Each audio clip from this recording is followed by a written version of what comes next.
Chris Allen is a Grammy-nominated recording and mix engineer based in New York City. He's been the chief engineer at Sear Sound for over a decade and was a protégé of the late Walter Sear. Chris has worked with an impressive and varied list of artists, including Yoko Ono, Paul Simon, Fleet Foxes, Nels Cline, Andrew Bird, Ravi Coltrane, and Dr. John. Chris sat down with John and Stewart in Studio A at Sear to discuss microphones, interns, crazy sessions, keeping things fresh after 16 years at Sear Sound, and carrying on Walter's legacy of excellence in recording. Hi, Chris. Chris, baby. We finally got you. We got you. Nailed. Yeah, nailed. So inappropriate. Nailed. It's like a reality show. Nailed. What was that? What was that great book? Lenny Dykstra. Nailed. Nails. Nails. Yeah. That was a great book. That was, what an asshole. Yeah. Anyway, so. You should manage the mess. No. Are you really going to interject this whole time? See, I can't, I blame you. Open the door. All right. So, Chris, how are you today? I'm great. How are you? So, but we're lucky to have you because usually you're on a session downstairs. Yeah, it's been really busy. Yeah. Really busy here. Do you work in both rooms? Yeah. Preference? Every time I work in A for a while and then I go to C, I like C. And then every time I work in C for a while and come to A, I prefer A. You know what my only issue with C is? The desk is this much too high for me. For everybody. So I feel like it's up to my neck. Yeah. Everything's that much too high for you. Shut the Dining fuck room up. tables are You're that much too high for me. I'm never too high for you. You're too high for yourself most of the fucking time. But is that... That's you a feel really that too common when you're issue. there? Yeah, definitely. We have pillows that we've just dedicated to as booster And seats. that's because basically. that stand is just a piece of furniture that was that yeah, high. and Walter put it up on a couple of pieces of neoprene because when you wasn't put those vibrating? 4 18-inch TAD subwoofers on full blast, all the connectors fall out of the bottom of the console. Oh, wow.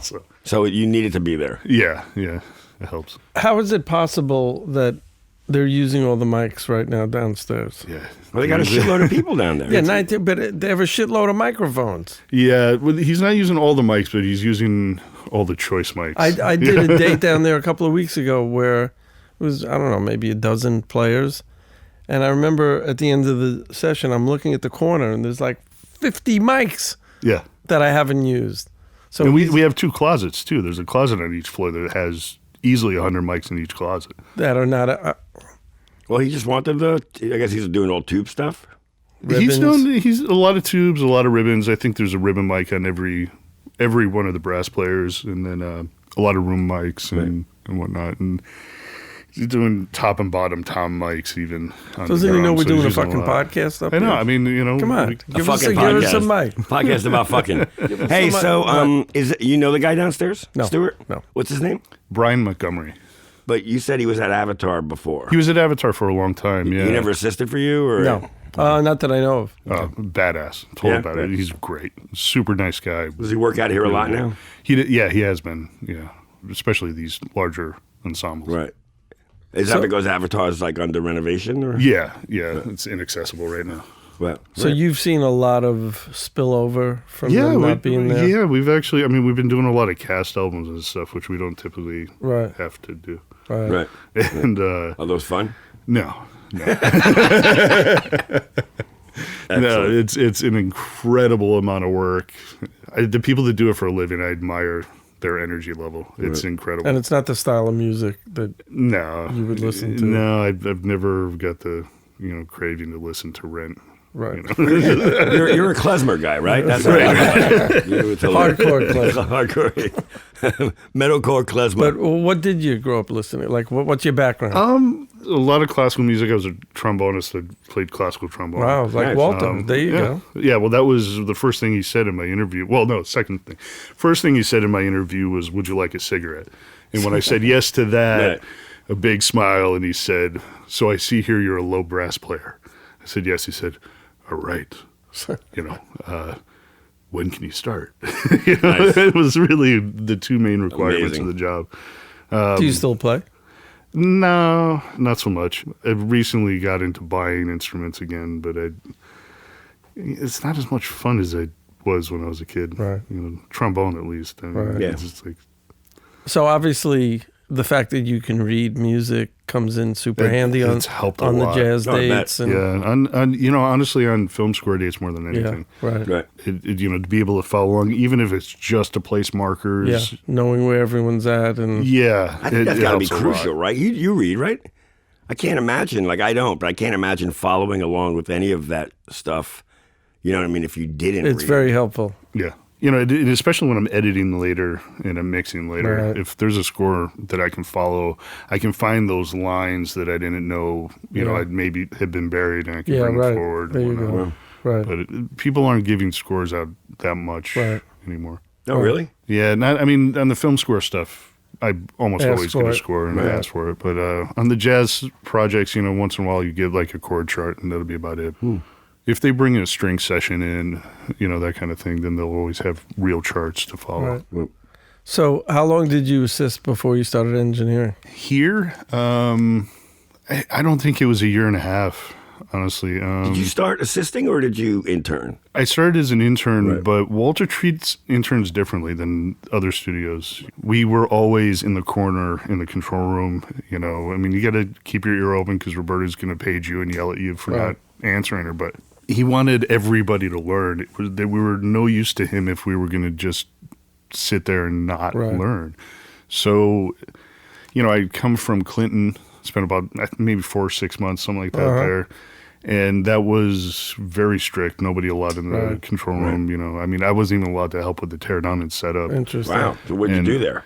I sat at a desk and answered phones Right. and did some coffee and McDonald's runs. Yeah, not necessarily like helpful to the. No. the And, thing, and the other thing I did was not get paid for all that. So, Yeah, that's not you good. just kind of get used to Because it. that's kind of like being a paid job in a way. Yeah. That's like a paid job. That's not Yeah, and sitting they at a desk. I mean, you should get paid for that.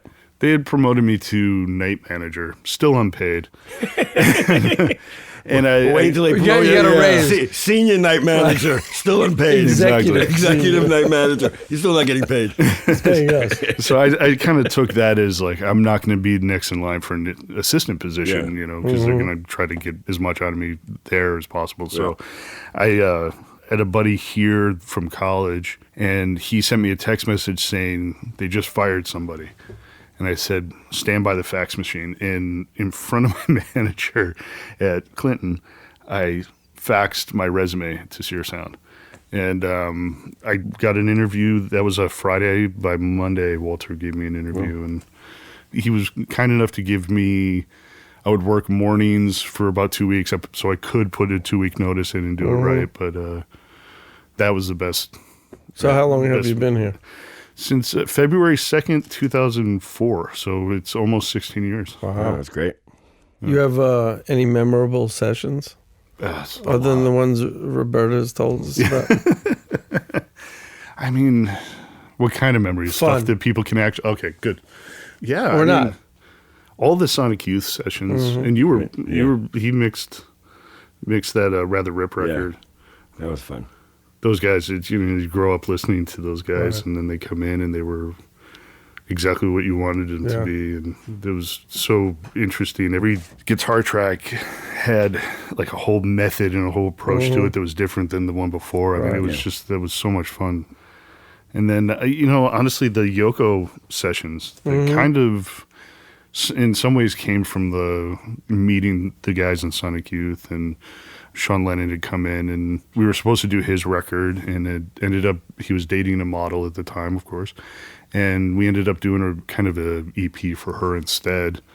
And from there, it just spent a lot of time with that family. That's great. And so, yeah, I think I worked on 6 Yoko records, Wow. and every one of them was as much fun as it was a pain in the ass. It was just long days, of course, but just constantly inventive, Everything was an experiment. Who all the produced time. those sessions? Sean? Mostly Sean Right. and Yuka Honda. Right. Yuka is one of my favorite people on earth. That's great. to From work what with. band? From Chibomato. Grammy-nominated, right. Yeah. She's married to Nels Cline. Nels Cline. Right. Yeah. And Nels, I did got to do a duo record with Nels Cline and this young, brilliant guitar player.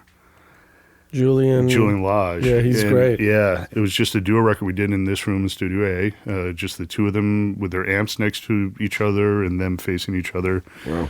We did a little test recording, a little EP just straight to the half-inch, and then the next time they came in, we did, full length. And Wow. Right to half-inch. Well, that one we ended up multi-tracking that one just to have some editing abilities for it. How often do the tape machines get turned on? Not as much as they used to, but enough. They're You have to in maintain really good them shape. right. Yeah. I'd say the ATR 102 gets used the most. For mixing. For mixing. A lot of people mixing to it. I've seen Ron St. Germain do a couple live tattoos to it. Nice. Watching him, I don't know if you've ever seen him edit tape. No. That man is, he's a genius, but it's throwing tape over his shoulders and just it's just this chaos, and then everything's perfect. It's pretty incredible to watch. By the way, you're subbing for him right now. Oh yeah. I heard he's busy. Yeah. He's a busy man. Some live tattoos, but I'd say the 2-inch probably once every 2 or 3 months Right. at this point. That's pretty good, though. Yeah, it's these not days. bad. And it's almost always fill a reel or two of tape and dump it to Pro Tools and work from there. But You have to turn it on like a day early to warm it up, I always turn everything on the day before and just kind of really... and then align the next morning. Yeah. And Or so I'll you do Do you do the alignment, or I do the alignments, I yeah. never knew you had a shop downstairs. In the basement. Yeah. Yeah. Did you know that? Yeah, that's where That's where Dan is. where Dan is. Right. Sequestered in the basement. Dan Zellman of Zeltech. Yeah, he takes care of everything for us. He's our guy. How and often does he have everybody to else. come up here and look at the consoles? Well, up until I want to say about 2 years ago, the Neve every day, and he bought a sonic bath, so we used our the modules out. 8038 as a guinea pig for it, and every single module got a bath, and every capacitor that was damaged in it was replaced, and so that thing's gotten a very solid overhauling. Right. I want to say it's been about 2 years, and since then it's one module has a sticky something every 2 months. This thing's been in phenomenal shape. The console downstairs, because it's a little more of a science project, has been a little bit more maintenance. Right. It's the first 36 channels did really well, so Walter bought a 24-channel console and took a handsaw and cut the motherboards in half, put it in the wings, and made a 60-channel console. So those wings were never meant to be where they are or built the way they are. So there's some ribbon connectors and stuff like that under there that every once in a while get a little shaken loose and need some work. And do the mics need to be... Mics are constantly being maintained. How about the crazy sessions? Crazy sessions. Anything... Crazy sessions is in unpleasant and Or anything that you weren't expecting. we had a pop star in, his very famous father. I would actually think he's a more important person, but he... Start guessing. Yeah, this is a good place to just mute everything. Right. No, he came in. He was really difficult. I want to say it was like a 10 or 11 day booking, 20-hour days, and very high pace. Had a habit of writing on the console in Sharpie. So all the faders and marking the pans in Sharpie. Wait, he was engineering? He would sit at the console a lot. His engineer was... Everybody in the room was scared of him, basically. And his engineer would do what he was told, but only what he was told. Right. The engineer was a nice guy, so don't want to get him in trouble. But yeah, it was just Sharpie all over the console. Different colors for different songs that he was working on. And I kept saying, we have flying faders. All I have to do is hit F5 and...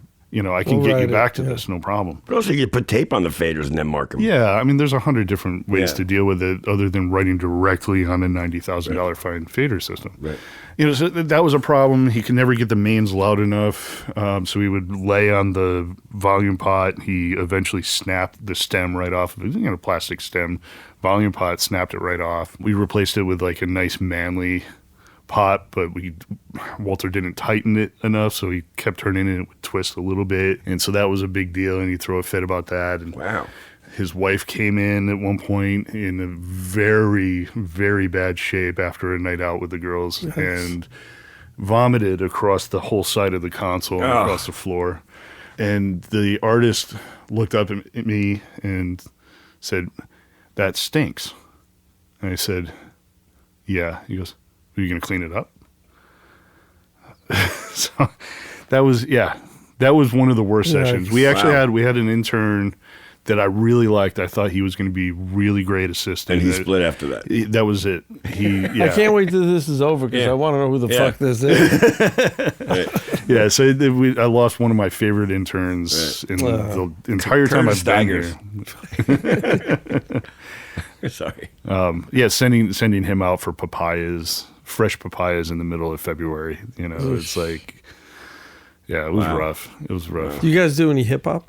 Not much. Once in a while. Mm-hmm. I remember hearing about like the D'Angelo sessions. Yeah. That was a wacky one, right? Yeah. Didn't they book downstairs and never show up for a month? Oh, yeah, that was right before I started working here. So, I guess the story, the way I remember hearing it from Walter was he had booked a whole year, 24 hours a day. And he showed up maybe 30 times over the course of 10 months. And then the label called and said, nothing's happened. Like, they had 3 songs. So he said, forget it. We're pulling this. Made a deal with Walter that they would, pay for 11 months or whatever. But Walter, nobody had to do anything that whole year, basically, down there. Walter managed, I believe Walter said he paid for his daughter's apartment. D'Angelo just paid for his daughter's apartment. Right. And that was it. But he's been back since and been, I don't know, he's been great. Right. So he's even with that, he's a good client and just Yeah. It's very private with him. He runs everything himself, and he runs the tape machine, everything. Really? Yeah. Awesome. So they set it up for him. Skeleton Crew. So he does his vocals alone. He just sits there and runs. Oh, yeah. Which is really impressive. Yeah. No, it's pretty good punching. Right, Jules, your guy Jules used to do that. And then just the fact that you sing, punching while you're singing, it's and it's tape, only tape. That's so, great. I mean, he's running these Studers better than any of us. I mean, he's brilliant. So since you've been here, you haven't gone out and worked in other studios? I have a few. Yeah, I don't get a lot of time to do it, but I've done a session in all 3 of the main rooms over at Avatar. Mm-hmm. I've done a session recently. I went up to the Power Station New England. Oh, yeah. How was that? Awesome. Right. Have you been there, Stuart? No. Okay. Tell us about it. It's stunning. I mean, it looks exactly the same. Yeah, you walk in and it's creepy how similar it is. But they had a little extra space to play with, so the 2 main booths were a little bit larger, and it's in better shape physically. It's relatively new in comparison. They have a good mic collection, good outboard collection. And is it the same 8068? I don't know if it's a 68 or a 58. I'm not remembering, but I believe it's the same. Yeah, so it's probably 68. Yeah, I don't know. I did a trio up there with a Fazioli in the middle of the live room and drums and upright bass, and it came out as one of the best sounding recordings I'd ever done. Really loved it up there. Right. Where do you stay when you work up there? I stayed at a Marriott that was about... So they don't have residences? No, there's kind of what looks like kind of a cheap motel nearby, within walking distance, but just down the highways of Marriott. Right. You would have thought that they would put a housing... It's in New England. I mean, you figure people have to stay there. Yeah. But whatever. Yeah, it's on a much larger property that I'm not really sure what they're doing up there, but it's, a lot of large buildings that would no windows, that kind of thing. Right. So I'm not sure where they would put it, but it was is what it is. Yeah, it was a great experience up there though. Chief engineer up there was really on top of everything, and it sounded great up there. Right. So what do you do for food up there? Like, are there runners and stuff like that? Or yeah, they had a couple. There's maybe 5 restaurants or whatever. And is there a kitchen where you can cook or? I didn't notice a stove, but typical microwave and fridge and stuff. Yeah. Yeah, I do want to check that out. It looks pretty fantastic. Yeah, and apparently it's really affordable. I didn't get an actual price on it, but it's... Wow. I think Tino books it. He does, he books it. Oh, great. It was just his birthday. Happy birthday, Tino. Facebook. Tino, happy birthday. Yeah. Paisan. Pesante. No, Paisano. Pesante. Yeah, I know, but I call him Paisano. Anyway, were you here when I did the Kills record? Yes. How crazy was that? That's one of my favorite projects too. I play that record for guys here all the time. The guitar sound on that record is absolutely mental. What'd you do? It's incredible. I guess I recorded microphone on it? No, I don't. I mean, I probably did what I did, 57, 87, 421. Yeah. But I did it with TJ. Yeah. And you. Yeah. And that was like the fun crew. What year was that? 2004, 5. That was fun. They were quite the couple, right? Yeah, there were Jamie, right? The Yeah. guitarist. He was hilarious, man. He'd sit there listening to a mix and he'd put a finger in his ear and just wait for somebody to say something to him. And when somebody would finally say, "What are you doing?" He's listening in mono, checking it in mono. And I do that every once in a while. I've definitely stolen that from him. Right. But yeah, Wow. he was great. That was a great session. Yeah. Those guitar sounds are just mean. I just remember them being so dynamic together, and like they did a lot of the vocals together, and because they Is this Alice and Mossad, Yeah. because she obviously played with Jack in Dead Weather, Right. Yeah, I did a session and Brendan, with the first guy, is in the Raconteur, so there's obviously some kind of connection there. Right. Yeah. But Jamie went on to marry Kate Moss. Really? Yeah, and that was fucking insane. Wow. Like totally unexpected. And I don't think they're together now, but they were just a fun couple to work with. I remember TJ was so like hitting on Alice, not hitting up, but like he cleaned his act up during the whole record, and like tried to be like he was lovable, huggable guy, but then when she was here, he was just like more suave. Yep. Very funny, and they were vegan. Right. And then we ate vegan the whole 3 weeks. Whole time Zen palette. Yeah, a lot of that. That was a fun record. Oh, that place. Remember that place? Yeah, we ate From there every day. Messina. Yeah. Yeah, we ate there every day. Yeah, These everything guys tasted like rubber. Yeah. Right? It did. Like fucking all neoprene. Oh, the gluten. neoprene with the tasteless sauce. In fact, that's what they got under the console downstairs, a bunch of Zen palette food.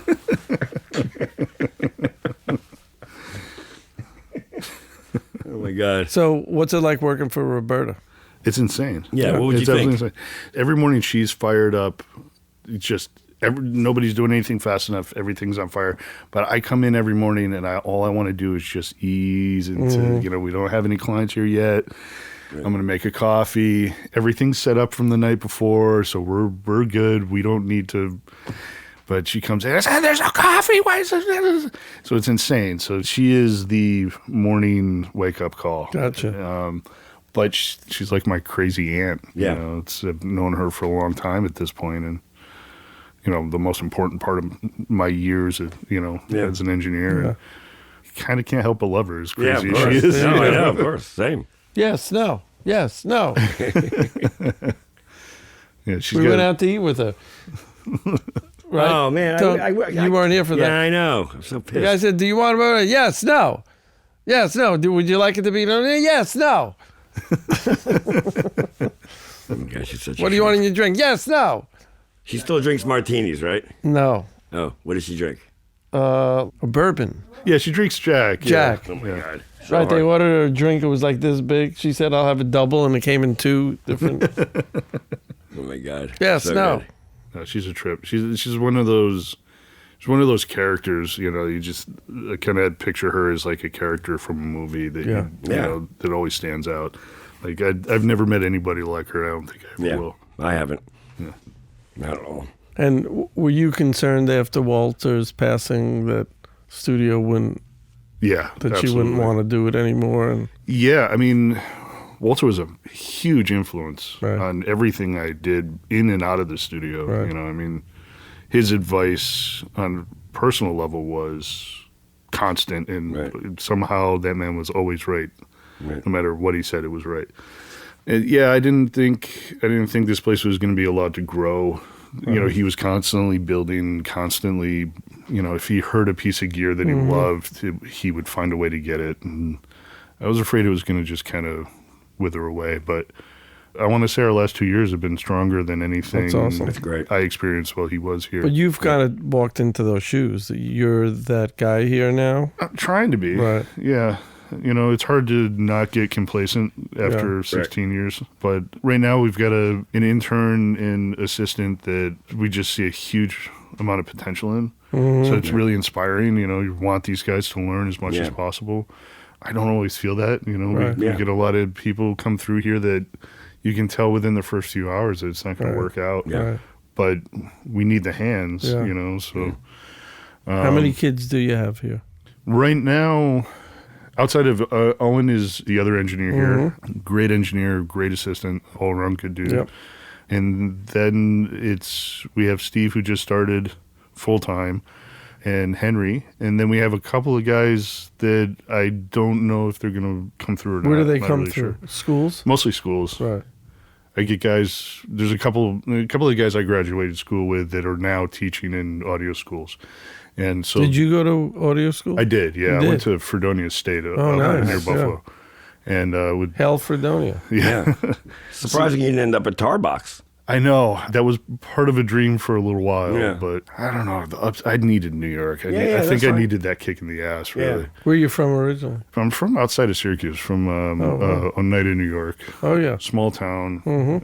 Nothing really happening, just a movie theater and a Denny's, Right. you know. But I started working, my first studio job was in Syracuse for this guy, Ron Keck. He owns Subcat Studios.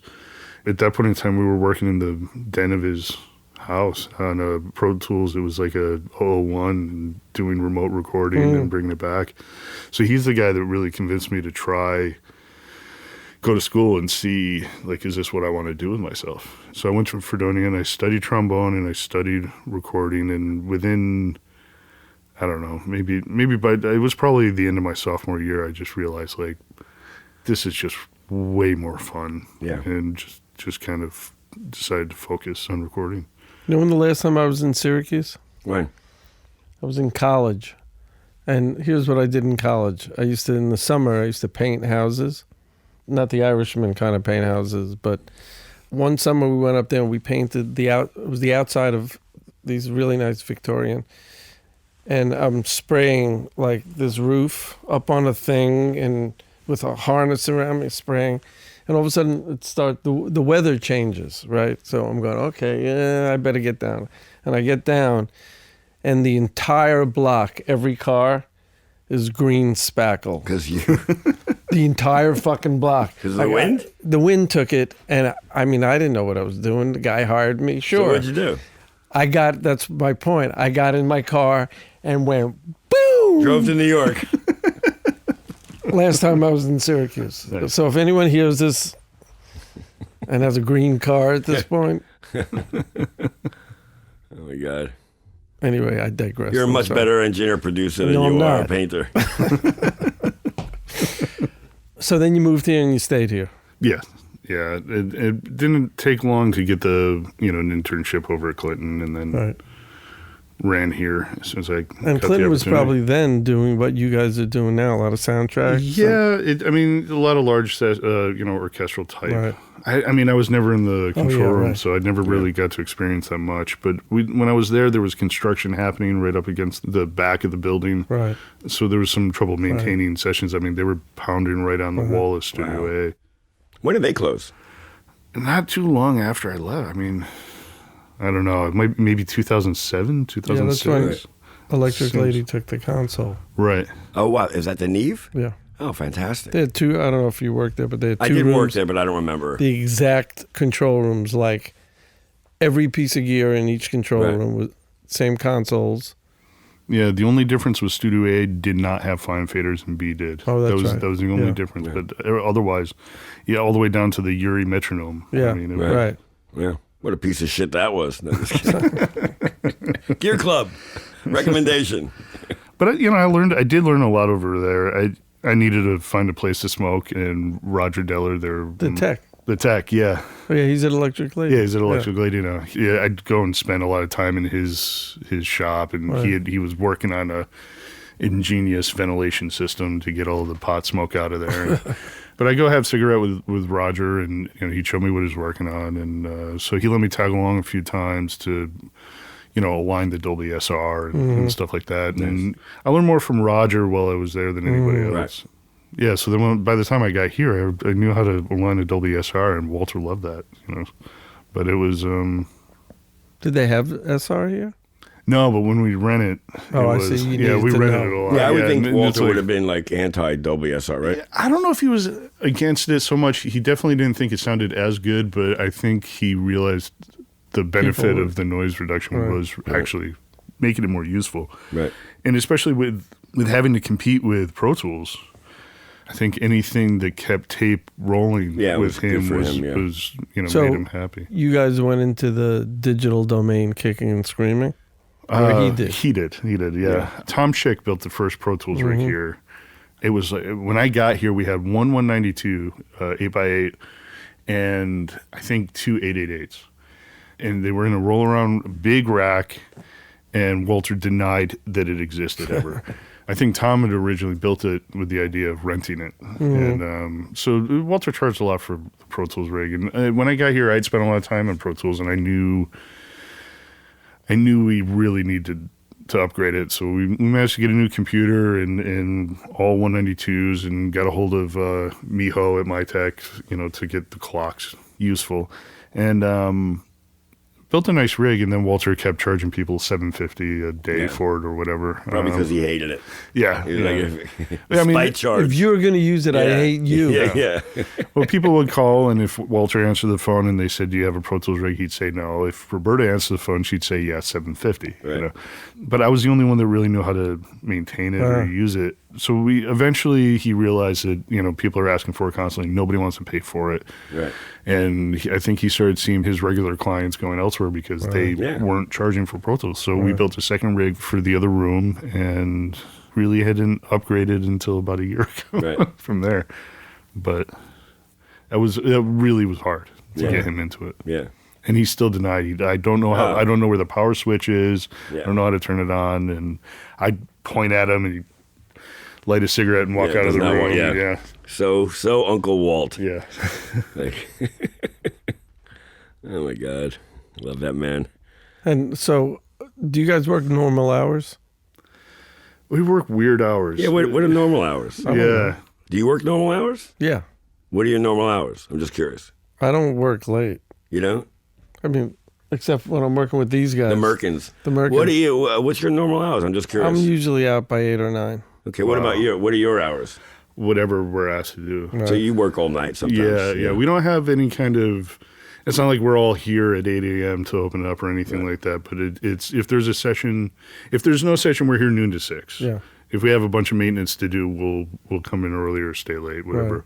We always have maintenance. It's an old studio, but Yeah. but aside from that, we're here an hour before every session, and You try to set at up the least an night hour before? after. We always set up the night before. If unless the session goes until 9 in the morning. Right. But yeah, the idea is to take that stress off of everybody. Yeah, when they get here, Artists, engineers, producers. If you can walk in and sit down in a chair, maybe you got to move the chair a couple feet, but it's it just makes everybody's life a lot easier. So I'm always surprised when I'm at other studios and I walk in and there's none of the mics I asked for, nothing's there. Yeah. Some of these setups, some of these big setups. I mean, these guys were here until 4:00 in the morning setting up for that big band. Right. It's a big setup. And then they're here early in the morning for the session. Yeah. I think they were here. They had to be up at 8:30. Most of them just sleep on the couch. Right. So they stay here. Yeah. Yeah. Yeah, I mean, it kind of adds hours for us, but I think it just makes everything so much smoother. Do you have staff meetings? Do you meet with them or? No, I mean, we see each projects. other all day, every Can you day. imagine staff meetings with Roberta running them? I don't think that's really. It's more like a staff infection. Right. I mean, when we're not on a session, we all come in at noon. We all meet in Roberta's office, and then she yells a couple of things at us, to update us, and then we all just go on with what we need Well, at to this get point, done. you guys know what you're doing, so it's not like this. It's a really good crew. Yeah, you good. know. My old friend Owen Mulholland. Yes, sir. Where was he before that I knew him from? Electric Lady? No. No, he was at Electric Lady, Right. and then he came to us, and then things got really slow here, and so he ended up going off. I think he got connected with Nat over at Right. Flexivity. Oh, right. That's right. And, that's yeah. where I used to. That's the Yeah. last place I hung with him. And I tell you what, we had Ted Tuthill was here for a while, and he was a good engineer and a really good part of the last guy that knew Walter, really. But Ted moved out to L.A., and he and I were trying to figure out what we were going to do to replace him because he had been here for 6 years or so. So we thought we'd try Owen again. And Owen came back strong as hell. Right. You know, I mean, He's a good Great. dude. he's a really good dude. Yeah. He is. He really is. I loved having him at Nats. Yeah. Yeah, he was really fun to hang out with and just really helpful. Yeah. Best attitude, right? Yeah, his Just attitude's always incredible. Never, And it shouldn't be. I mean, Right. he's so abused by her because he'll do Yeah, yeah. anything anybody asks him to do, he'll do it, and he'll do it well. And so she's just, I need you to scan this for me. I need you to, Right. It's like that. Poor guy just gets no peace around here. But my least favorite thing with people like assistants is, hey, can you do this to this? Why? Because I fucking told you to do it. It's like, I don't really understand. Why not? my favorite is, can I go home? Yeah, that's so bad. Yeah, that's really the worst. usually like, And that's yeah, after, you like, know, after 3 hours. after, too. yeah, 3-4 hours. Yeah. Like, What time you think we're going to wrap today? yeah. I tell you what, go home. Go Right. home. Yeah, stay home. Yeah. and sit around and wait for our call. Yeah, yeah. We'll call you when we need Right. you. I never wanted to leave. Yeah. I never. I would, every opportunity to, Walter was really open with us about, don't break anything. Right. If you're going to stay here all night and learn something, make sure you learn something and make sure the place is in better shape than when he walked out the door. Are you guys And allowed really- to use the studio on downtime? Yeah, That's we great. do. I mean, not to make money. We're trying, Yeah, if you don't wanna- be competitive Right. with Roberta, but I very much encourage these guys to stick around. 'Cause Yeah, that's great. You can't learn a Neve console. I mean, this thing is not a normal inline, Right. simple, straightforward console. Yeah. And You got to work on it and mess. And there's a lot of flexibility if you just learn the patch bay properly and learn, Yeah.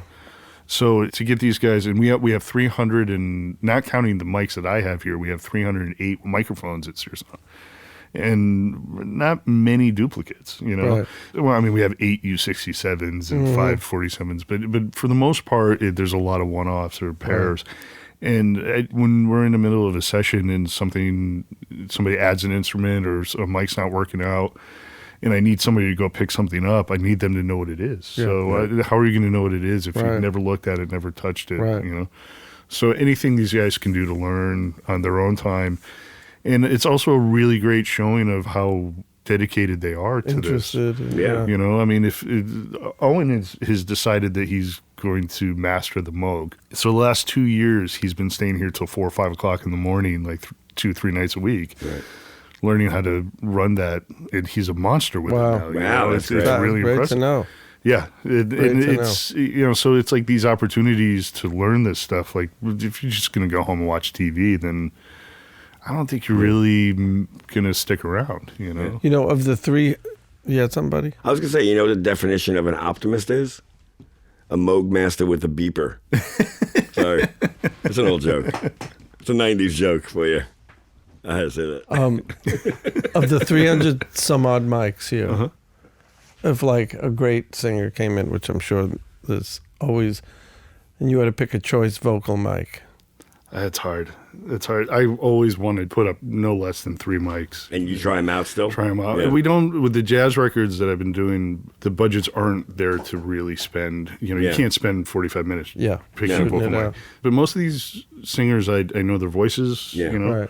The M49. M49 is really Because popular. you have a very special one. Yeah, that mic sounds It's incredible. unlike other M49s. Do you do different mics for like male, female? Do you have like a good female? Yeah, for female, the M49 is always the starting one. Our number one U67, it's kind of in a different, like it's same big fat bottom end on it, but it's brighter, more exciting than the M49. The M49 takes some edginess out. Yeah. It's good for sibilance, right? Yeah, and it has a super smooth high end, just really gentle. But our U67 number one is one of the prototypes with the wide grill on the outside. And that thing just sounds better than every other 67 I've Wow. ever heard. Wow, It's magical. But that's a good place to start if I need to narrow it down to 2. Right. We have a couple of 47s I really like on male vocals. Two. Yeah. And then our C12 is really special Right. too. Wow. That one, Walter got that from Bob Fine. Oh, wow. From Fine Recording. Yeah. Walter's first electronic music studio was in Bob's building, and they were working together on some high-speed tape duplication thing that failed.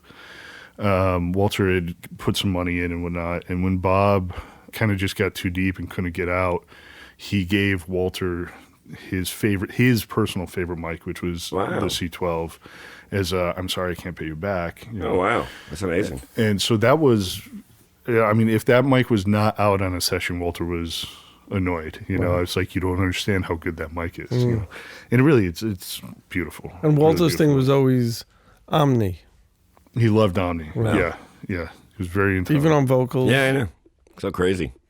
And piano choice, Mike. You have that beautiful. Piano. Yeah, I keep changing my mind on that.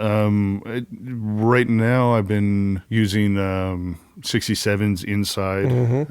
We've got the two pianos on the Steinway, just like 120-year-old, Right. 124 years old, I think. That sounds amazing with a pair of 67s inside, and like the R88, the ribbon on the outside, just to kind of warm it up. Is that one downstairs? That's the one up here. Okay, gotcha. The D is downstairs. The D's downstairs. Right. On the D, because the bottom end on that D is huge, then I'll put 67s or 87s in, and then Sheps on the outside. Right. And if No C24. I haven't been using the C24. I think it's just a phase. Right. Okay. And James Farber and a lot of other engineers who come through here love the C24 on piano. I have a SM69 that I've been using once in a while on it. It sounds really great. But I've been recording these two pianos for at least 14 years now. Right. So I'm like, every couple of months I try something else. Right. Wow. Good. Yeah, Nice. that's good. Get a little sterile. Yeah. But that's great that you don't just dial it in and just leave it. Yeah, and there are certain repeat clients that I know really loved a certain mic combination, and I'll start there for their comfort, and unless I think we can better it, that kind of thing. And and some pianists have a really light touch, so something brighter is useful, and some have a really heavy touch, so you want to go darker and farther away from the hammers. Right. So. Yeah, I got to get back into the C24 though. Now that you mention it. What's the SM69? Stereo. It's basically, mine's the FET version. Neumann? Yeah. It's two 87 capsules in XY. They're stacked, so you can do XY, MS, whatever you want. And I believe, I'm not sure about the electronics. I think they're similar to 692 U87, something in that ballpark. Right. To me, it sounds like a stereo U87. That's been a fun mic to play with. And you have all these old ribbons. They're hard to maintain. They are, but we all the maintenance for our ribbons, we send them all out to AEA. Right. I don't trust anybody with ribbons as much as I trust Wes and his team. Those guys are geniuses. Wes Dooley. Yeah. Is that Wes Dooley? Yeah, I think so. Yeah. Yes, sir. I like the reissues. The ones you're holding for me are great. Yeah. What are they? Not the 44. The 77. The R84, the kind of similar pill shape. Yeah. That mic is Wes gives Walter some credit on the design of the ribbon on no the kidding. because he sent one to Walter, and Walter said it sounds great, but it just sounds like everything else I have. Right. And 44s and 77s haven't always been super valuable. They they're in and out of fashion. Yeah. And so he said, why don't you let's try to get a better frequency response. Why don't you make the ribbon a little longer? So we added about a 1/4 inch to length on the ribbon, and that mic's been a huge success ever since. And it's one of my all-time favorite ribbon mic. I think it's useful on absolutely everything. See, Stewart, all it takes is an extra 1/4 inch. Yeah. Hey, I don't have it to spare. Fucking idiot. How far in advance do things get booked here? If somebody calls more than 3 or 4 months out, Roberta just says, call me when it gets closer. Yeah. Right. She's telling us the issue with the 2 rooms. You don't want to book 2. Yeah, we have to be careful. It's a really old building, so the sound isolation between the 2 rooms isn't perfect. Wow. As you probably heard the drum solo earlier. Right. So she tries to keep it pretty, if we know we have a string ensemble downstairs, or solo piano or something, then she tries not to put a rock band up here. But mostly she doesn't want to book. People are always asking for, a couple hours here and there. And she doesn't want to book a 6-hour session 4 months in advance and then have someone call for a lockout for a week. 2 weeks or whatever. Well, she did that with me when I booked for the AES, where I called her like maybe in August or something, and she was like, "Yeah, call me back in like 3 weeks, or 4 weeks." Like she was just like, "I'm not gonna deal with this right now. Don't worry about it." Yeah, it's too much to think about. Yeah, we've been really fortunate. It's been a really good couple of years here. I mean, I think it's a combination of things. Obviously, the place is great, but also it's like, a lot of places, other places are just closing. Yeah. So the place is great. It's still open. Everything runs. People love it. And there's, less options anyway. Yeah. So, yeah. And you're in the center of the theater district, Yeah. which has tons of music that Perfect for the cast records. Yeah.